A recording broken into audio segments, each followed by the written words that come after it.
Yo, YouTube, what's up with your boy? Sports and Fitness Rants. I'm back, guys. Click that like button.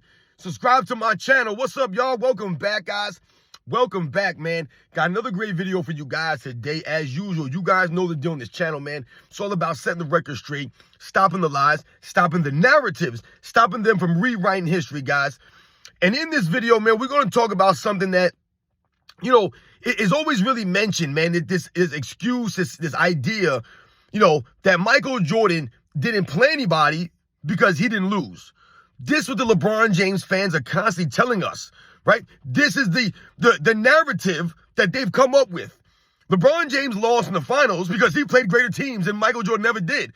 Michael Jordan didn't play anybody because that's why he didn't lose. This is what they excuse Michael Jordan's greatness once again, guys, by saying if he would have lost more, or they want you to believe if he would have lost, that would have proven or showed that he played greater teams. We're going to talk about this video, guys, because once again, this is the hypocritical thinking of the LeBron James fans. It's the contradictory nature of their minds. And I want to thank you guys, man, everyone across the world, everyone across the states has been supporting my channel. You guys know the deal, man. I am truly humbled, man, for real, guys. This is why I'm here. We must continue to stand up, and I really appreciate you guys rolling with me, man, and supporting me, man. So thank you to all you guys out there, everybody in the membership. Shout out to all you guys, man. Thank you. And you guys know what to do. Turn the volume all the way up. Hit that play button. Remember, these videos are for educational purposes. And let's roll. So, yes, guys, like I said, man, I wanted to do a video and talk about how this narrative that the LeBron James fans started to excuse LeBron James' losses and to excuse Michael Jordan's greatness. So what have they come up with? One of the things that we're always hearing from the LeBron James fan club, from these fools out here on their podcast, they talk about LeBron James and the losses he got in the finals because he played the greatest teams of all time, LeBron James. He played the 2017 Warriors. Now, Michael Jordan never faced anybody like the 2017 Warriors in the finals. It's a narrative, guys. It's a straight lie. This is what they want you to believe. Because the LeBron James fans, they'll say that LeBron James played against the 2017 Warriors, but they won't talk about the plays that LeBron James had on his team. They make it seem as if LeBron James was playing the 2017 Warriors with the 2007 Cavaliers. I'm pretty sure LeBron James had his super team that he requested to be had. Remember, it was LeBron James, guys, that requested, that demanded Kevin Love get traded to the Cavaliers. He was not going to the Cavaliers, guys, just with Kyrie Irving. He would not do that. A lot of people don't remember that. They don't remember these things, right? So don't forget this. LeBron James manipulated the Cleveland Cavaliers organization, right, and forced them to trade away their #1 draft pick, Andrew Wiggins, for Kevin Love. He demanded that. He was not going to Cleveland without Kevin Love there. You had Kyrie Irving there, and he wanted Kevin Love. He wasn't going without it. So let's understand that right off the jump. This is LeBron James forming his super team. He left Miami to join up with the Cleveland Cavaliers, form his super team with the other role players that were already there. The J.R. Smiths, the Iman Shumperts, right? The Tristan Thompsons, the Matthew Dellavedovas. These are all the guys that would be forming, right, the core role players around their stars. But people act as if LeBron James was out there, like I said, by himself with no other teammates. Kyrie Irving wasn't one of the great players, the great scorers. Kevin Love, at the time that he came to the Cavaliers, was one of the top players in the league, one of the top rebounds in the league, one of the top two-way rebounds at his position, one of the top shooters at his position in the league. So once again, this is why LeBron James asked and demanded a Kevin Love. You see, people talk about LeBron James' high IQ. Oh, LeBron's got a high IQ. LeBron James knows this. LeBron James could do this. He could see this. It was him who wanted Kevin Love. But then LeBron James fans will turn around and say, well, who's Kevin Love? Kevin Love's nobody. Kevin Love's this. Kevin Love's that. Well, talk to your boy LeBron James, because he was the one that demanded they trade for Kevin Love. And why was that? Because he wasn't going to try to develop a Andrew Wiggins. Why would LeBron James want to develop an Andrew Wiggins? He never done these things. He could never do this because LeBron James is not a leader. And LeBron James don't practice on his own game. Why would he, or how could he help someone else work and develop their game? Right? Those are just the facts, guys. We understand and all know how LeBron James, like, lollygags through practices and does not work on his overall game like that. He does not hold a standard, none of these things for his teammates. This why does not make his teammates better. He has everyone have to adapt and adjust their games to fit around LeBron James. So when his fans talk about, oh, LeBron James playing against 2017 Warriors. Okay, he played against 2017 Warriors. So LeBron James didn't have Kyrie Irving on his team. He didn't have Kevin Love on his team. He didn't have guys like Richard Jefferson and the Iman Shumpers, the J.R. Smith, the Tristan Thompsons, all these guys that I mentioned, guys like Jeff Green. They had a bunch of really solid role players to go around the other star players you had. Kyrie Irving was not some old washed-up player. Kevin Love was not some old washed-up player. These guys were in their primes. They were at their peaks. And the thing with Kevin Love, which is hilarious to me, is that when everyone tries to talk down on Kevin Love, all the LeBron James fans, right, they'll tear down Kevin Love. He was nobody. Right? All these things. Kevin Love was an excellent player, and all you're doing is exposing the fact that Kevin Love had to adjust and mold his game to help LeBron James. LeBron James did not sacrifice his game. He did not help Kevin Love to ingratiate himself. None of this stuff. Remember, Kevin Love went crazy playing with LeBron James, man, because LeBron James' weak leadership, his passive-aggressive nature, right? This guy's tweeting things, telling Kevin Love to stop trying to fit out and just fit in. Nonsensical statements. But LeBron James never helped Kevin Love fit in on the court. He never helped. These guys always had to adjust their games. But not LeBron James. But LeBron James fans will tell you that Kevin Love was nobody. Meanwhile, Kevin Love was one of the best players in the league, and he became a quote-unquote nobody playing with LeBron James. But they'll say LeBron James makes everyone better, right? Once again, another narrative debunked by Kevin Love and the issues that Kevin Love faced playing with someone like a LeBron James, who does not make it easier for his teammates to play with him and does not make his teammates better. So this exposes this idea that the 2017 Warriors was some unbeatable team and LeBron James was playing against some team like he had no help. So when you hear them talk about Michael Jordan, the finals record, and they talk about, oh, Michael Jordan 6-0, they act as if Michael Jordan didn't play anybody, right? So they excuse Michael Jordan's greatness. And what have I told you guys? The LeBron James fans really want you to believe. They try to make it seem as if Michael Jordan not losing proves that he didn't play anybody. This is what we've done now to the all-time great players. We've excused someone like Michael Jordan's greatness. So to the point now where when I was growing up, guys, in the 80s and the 90s, people celebrated Michael Jordan. Right? They celebrated, especially in the late 90s when the Bulls went through those 2 3-peats and Michael Jordan was 6-0. People were celebrating this. Remember, the Bulls had their first 3-peat. Then Michael Jordan retires. Then Michael Jordan comes back. Then they win another championship. That's number 4. Then it's like, oh, can they go for number 5? Then they get number 5. Can they go for number 6? Can Michael Jordan stay undefeated? Can anyone beat Michael Jordan and the Bulls? This became the thing now. People started to root against Michael Jordan and the Bulls after that 4th and 5th ring. People wanted to see the Bulls lose, a lot of people. They were rooting against them. Not because they hated the Chicago Bulls or they hated Michael Jordan. It's because these guys kept winning. So after you win so much, people start rooting against you. They want to see you lose. They want to see if you can be beat. And it never happened. And even Michael Jordan himself said, we did not want to stop playing after the 1998 season. We wanted to come back in 99. He said he wanted to be beat. He wanted to be beaten in the finals. He didn't want to be undefeated. That was never his goal, to be undefeated in the finals. It just happened that way because Michael Jordan raised his level of play. Right? And that comes down, and that's really what we need to focus on in this video. The LeBron James fans have excused LeBron James. So they don't have to, they don't hold him to a standard of raising his level of play. They won't do that. So they excuse it. Oh, how can LeBron James win this finals? How could he win that finals? This is what they ask. Oh, he couldn't have won that one. What do you mean he couldn't have won that one? Why not? Because you don't hold LeBron James to that same standard as Michael Jordan. You don't hold LeBron James to that standard where you may require him or what expect him to hold that standard to raise his level of play. Did he raise his level of play in 2007? No, he didn't. People could say whatever they want about the wins and losses. The bottom line in 2007 was this. LeBron James did not raise his level of play.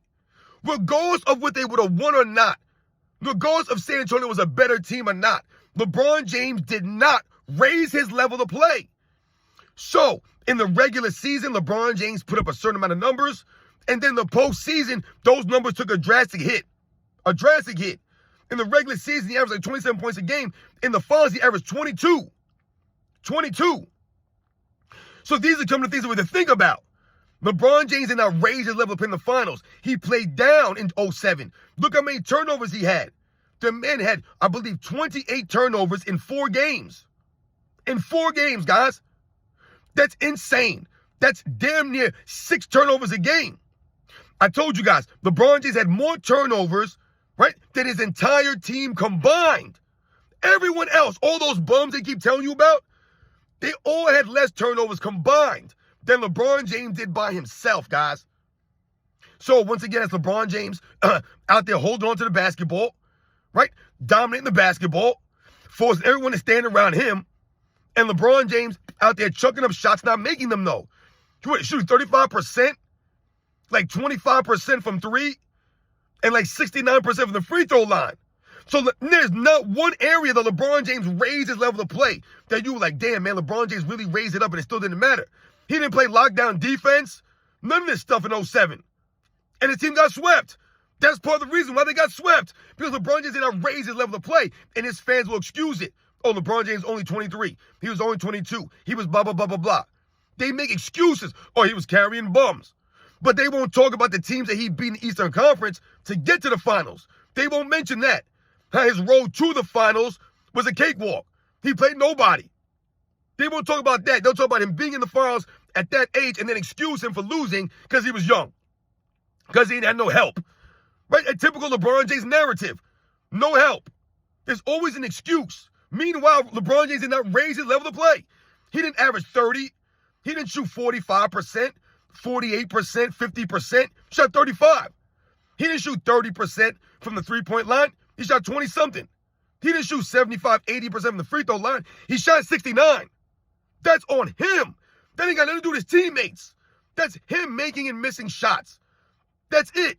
LeBron James not developing his overall game up until that point, thinking he was just going to coast on his athleticism, exposed him in that finals. He couldn't get past Bruce Bowen, who was what? Like 13 years older than him at that point? He was like 35 years old. LeBron was like 22. Much smaller than LeBron James, but LeBron James could do nothing with Bruce Bowen because he had no overall offensive game, had never worked on an overall offensive game. He thought he was going to come in there and just run past everybody and jump over everybody. And that's not the case. So, when the LeBron James fans talk about Michael Jordan being 6-0, and he's 6-0 because he didn't play anybody, this exposes them. Once again, it's not knowing the reality of the history of the game. And once again, not holding LeBron James to that standard. So, he didn't raise his play in 07. We get that. We damn sure know he didn't raise his play in 2011. Once again, he shrunk again. Did not raise his level of play. Did not go above. He didn't go above. And he got exposed. He didn't play defense. He wasn't a leader. He couldn't score. Nothing. He was worthless out there. And he cost his team a championship after they were up 2-1. Not raising the level of play. And they'll excuse it. Oh, Michael Jordan couldn't have beat Dallas. I've actually heard people say that Michael Jordan wouldn't know what to do against a Dallas zone, a zone defense. People really say this not. They really say this stuff. They act like Michael Jordan wouldn't be able to play against zone. Michael Jordan went against zones. He faced zones in the 80s and the 90s, guys. He did. Teams ran zones. Don't talk to me about illegal defenses and all this nonsense. Just like you can't travel or carry the ball in the NBA, but we see it all day long on tape. So don't talk to me about the rules and that. It's called enforcement. If they're not enforcing the rules, then there are no rules. If the police don't enforce the laws in the world, in society, there are no laws. So once again, don't talk to me about a zone defense or the rules of the NBA. Oh, they couldn't do that because of this. You obviously were not growing up watching the game back then because they did run zones. And are we ready to believe that Michael Jordan, the greatest scorer in the history of the game, who went against some of the greatest defenders in the history of the game, who went against some of the greatest defenses in the history of the game, would be hampered by zone defense? Or would be guarded by J.J. Barea? Or Jason Terry? No. The big problem for LeBron James was even though he wasn't doing anything offensively, he could do nothing else. Nothing else to negate that. So he was disappeared on offense, and he did nothing on the defensive end. Nothing. He didn't lock Dirk Nowitzki down. Dirk had a field day. And LeBron James had to witness Dirk's greatness on his head after he coughed and made fun of him. So once again, LeBron James not respecting his competition, being a front runner, and he got exposed. Michael Jordan never exposed or bragged or, made fun of his competition, took his competition for granted. What? He took everything personal, Michael Jordan. Everything was a personal slight. I'm better than Clyde Drexler. Oh, Charles Barkley got the MVP? Okay. Oh, Karl Malone got the MVP? Oh, you think this guy's this? Oh, you think this team is that? Okay. Michael Jordan went out there and once again, guys, took it personal. Now LeBron James, he's out there coughing, making fun of Dirk Nowitzki, being a front runner, not being a true leader or a true competitor, not raising his level of play. Same thing in 2015. LeBron James did not raise the level of play in 2015. He's up 2 games to 1. Didn't raise the level of play. 2 games to 1. They bring Andre Iguodala off the bench. Michael Jordan would never allow a bench player to come in, get a starting role, and then double his scoring average against him. It would never happen because Michael Jordan gave effort, took pride in defense. LeBron James played no defense against Andre Iguodala. And I love when his fans say, oh, LeBron James averaged 30 points and 8 rebounds and this assist, and you guys talk about Andre Iguodala locked him up. That's hilarious. Yeah, once again, where was LeBron James at the end of the games? This is where Andre Iguodala exposed LeBron James at the end of those games. Go back and watch the end of game 4, guys, with the Cavs up 2 games to 1. Go watch the end of game 4. Go watch the end of game 5. Where's LeBron James? He's missing layups, wide open layups, taking bad shots. This is all due to Andre Iguodala and the defensive presence that he gave, the effort he gave on defense. But on the flip side, the glaring problem for LeBron James was he did not lock up Andre Iguodala. The man literally averaged 8 points in the regular season, doubled it to 16, guys, in the finals. Doubled it. All on LeBron James. Where's LeBron James' elite level defense? Where was he to shut down Andre Iguodala and hold him under his regular season average? Michael Jordan would have had Andre Iguodala averaging like 6 points a game, guys. He would not have allowed him to average 16 and make key baskets late in those games. That's when LeBron James gets exposed. Don't tell me the numbers. Where was he on defense? He did nothing. So this goes to LeBron James not raising his level of play. Same thing in 2017. They're always talking about playing against Super Team Warriors. Did LeBron James take on the challenge to guard Kevin Durant? No, he did not. I watched the finals, guys. He did not take the challenge to guard Kevin Durant. He had guys like Jeff Green guarding him. He had guys like Richard Jefferson guarding this man in the finals. Richard Jefferson was like 35 years old at the time. He had him guarding 28 prime Kevin Durant. Where was LeBron James to take that challenge? That was your direct counterpart. Like Jordan versus Drexler, it was LeBron and KD. Where was LeBron James to shut him down on defense? He wasn't there. Instead, he allowed Kevin Durant to average a historical NBA Finals like 30-some points a game on 50, 40, 90. That's LeBron James' defense or lack of. Didn't take the challenge. Didn't raise up. So once again, LeBron James won't sacrifice his offensive numbers, his assist numbers, right? He won't play in the system. He won't sacrifice none of that to play more defense and get more effort on the defensive end. He won't do it. He could have shut down Kevin Durant more or held Kevin Durant to maybe 28 points a game, not 35. He didn't do it, though. Maybe keep Kevin Durant to 48% shooting, not like 53 or whatever the hell he shot in the finals against him. That's LeBron James not taking the challenge or raising his level of play. Kyrie Irving averaged 29 points a game. Kevin Love was rebounding like crazy in that series. You had guys like Richard Jefferson, all the guys there, Tristan Thompson, guys giving effort. But LeBron James was outperformed by Kevin Durant, his direct counterpart in that series. And that was the difference, guys. It literally came down to Kevin Durant versus LeBron James. And LeBron James could not take the challenge and could not hold down Kevin Durant in those games because he never gave the effort on the defensive end. He was never that kind of defender. Never was. Meanwhile, Michael Jordan was giving the effort in the finals on both sides of the ball. These guys talk about like Michael Jordan was out there just chalking up 25, 30 shots a game and doing nothing else. And Scottie Pippen and everyone else was carrying Michael Jordan. That's not the case, ladies and gentlemen. That's nowhere near the reality. It was Michael Jordan raising his level of play, being the Swiss Army knife, the utility man for the Chicago Bulls in the finals. Whatever they needed, whenever they needed it, it was Michael Jordan, guys. Right? So in NBA Finals in 1991, the first NBA Finals, in Game 3, I always talk about Game 3 because it's the biggest game that no one talks about in Michael Jordan's career. The Bulls are down by 2 points, guys, with 9 seconds to go. Scottie Pippen has fouled out at the end of the game. He's fouled out.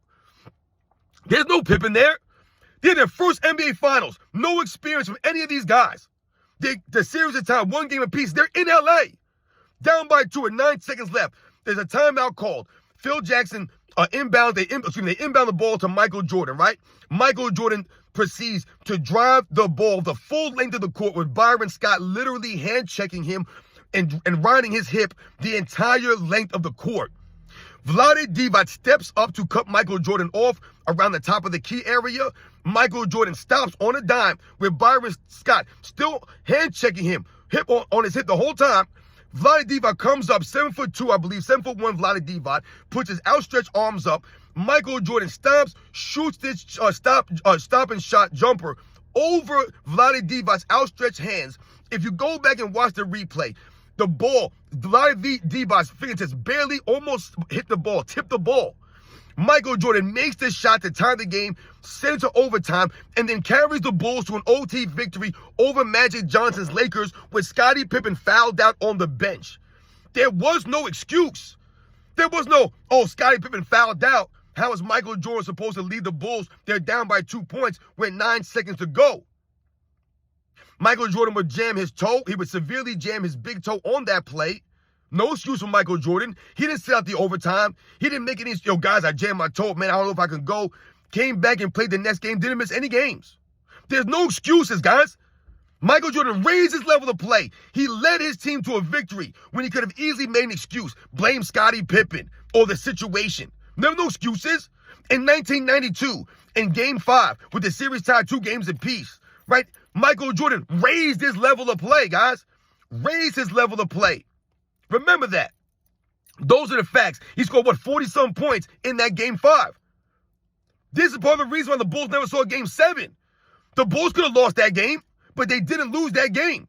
Michael Jordan raised his level of play and put them up 3-2. Once again, no excuses for Michael Jordan going out there and doing his thing. The Portland Trailblazers were an excellent team. No excuses. 93, the same thing. No excuses. The Bulls couldn't score anything in 93. They scored the same amount of points as the Phoenix Suns, guys, in 1993.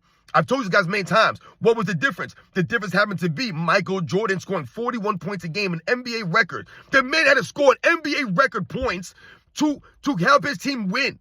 That's raising your level of play. If Michael Jordan averages 35 points a game, which would have been historic also, they lose that series. That's how close it was, ladies and gentlemen. Go back and watch the end of these games. The end of these games were close. It was Michael Jordan making plays, but also being on both sides of the ball, being a presence, both sides of the ball, and galvanizing his teammates. Remember, guys, in Game 6, before John Paxson hits that shot, Michael Jordan scored all the Bulls' points in the fourth quarter, guys. All their points in the fourth quarter. That's raising your level of play. When your team needs it, no one else can score. No one else can make a shot. Scottie Pippen didn't score a single point in the fourth quarter, guys. Horace Grant, none. Bill Cartwright, nothing. It was Michael Jordan scored 9 points, and then John Paxson hit that 3. So the Bulls scored 12 points in the fourth quarter, guys, and none of them were Michael Jordan's points. So John Paxson's shot wouldn't matter at all if Michael Jordan wasn't keeping them afloat. Once again, Michael Jordan raising his level of play, guys, when everyone else around him couldn't hit a shot. Raising his level of play. No excuses. If he doesn't score those points, they go to a Game 7. It didn't happen, though, because Michael Jordan raised up, galvanized his teammates, and led them to a victory.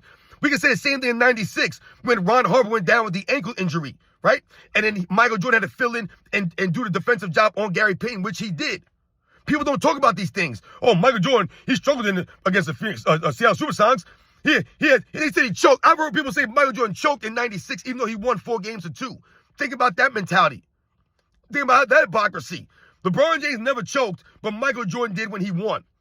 Insane. Michael Jordan raised his level of play, guys. When the Bulls were struggling to shoot the ball in that series, it was Michael Jordan putting the pressure on the Seattle Supersonics defense by driving the lane, forcing fouls, getting to the free throw line.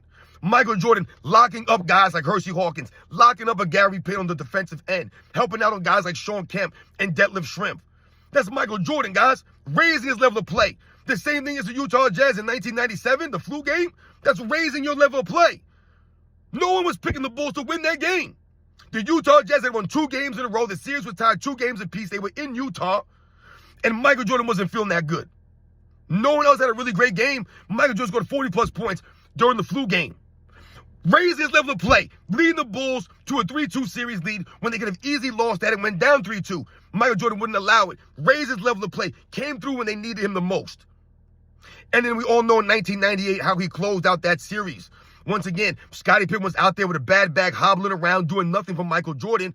And Michael Jordan carrying the Bulls offensively, once again, scoring more than half of their points in that Game 6, having the ball in his hands the last minute. No one touched the ball other than Michael Jordan. He inbounds the ball, scored a quick layup, stripped the ball from Karl Malone, and then hit the game-winning jump shot to end the game, guys, and to end the series. The greatest three-play sequence in the history of the game, guys. This is what Michael Jordan did in the finals to close out 98. He raised his level of play in every single one of the finals because he had to. Because the competition he went against was good, was great.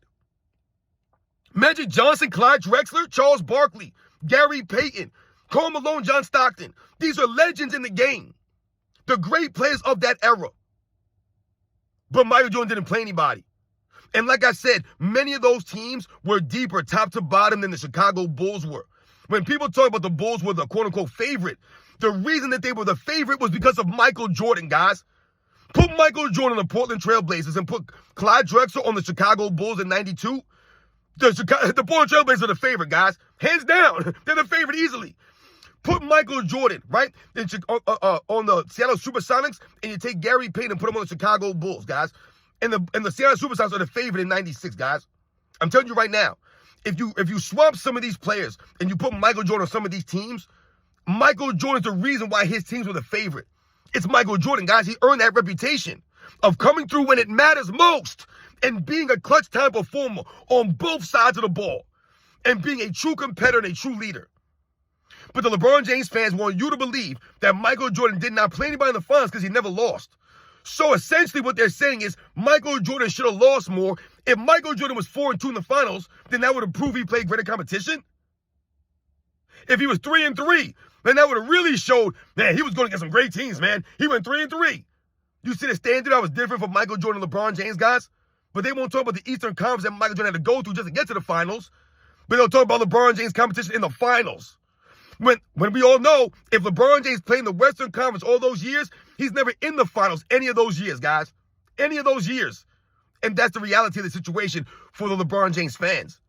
Their excuses, that's all they are, guys, are excuses. They never hold LeBron James to a standard. They never expect him to raise his level of play on both sides of the ball. He's never done anything like Michael Jordan did in 98, closing out a series like that. Never did that. Michael Jordan never lost a 2-1 lead in the finals.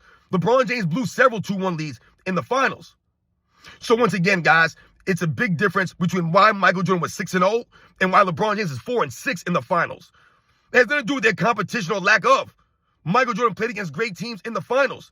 LeBron James ain't the only player in NBA's history to be playing against competition in the finals. But that's what they want you to believe. That's why he lost so much. Because the teams he beat were unbeatable. Or, he had injuries. It's always an excuse for LeBron James. That exposes him. Because he was never great. He never raised his level of play consistently like that. Especially on the defensive end. You guys know the deal, man. I'll catch you guys on the next one.